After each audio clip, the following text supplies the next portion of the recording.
Tafiditra lalina anaty be. Asura korana be.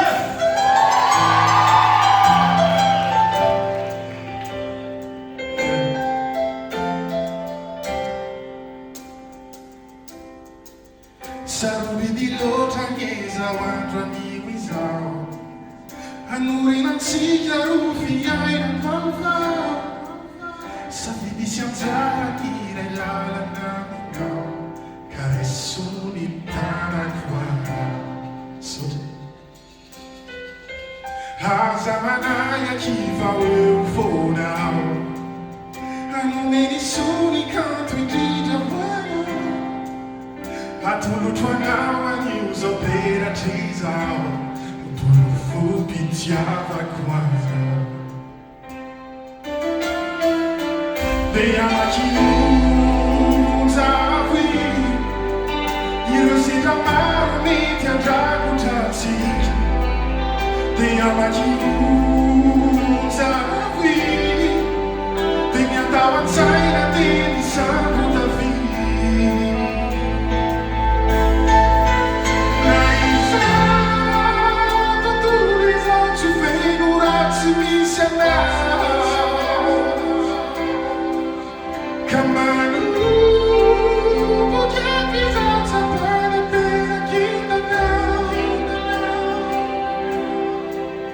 Filai fu como evadi la tabagamina.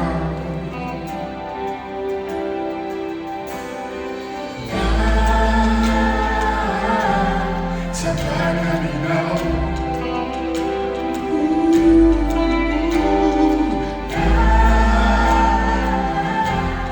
Tabagamina.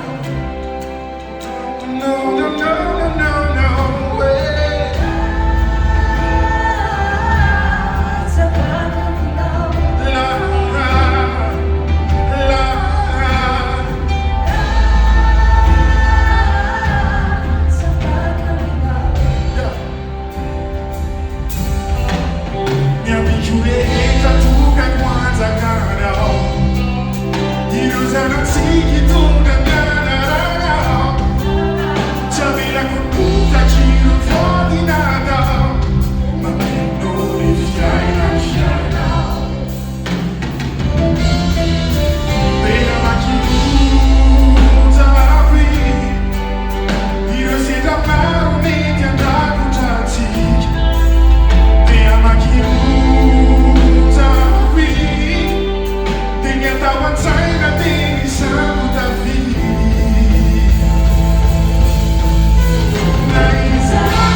Let's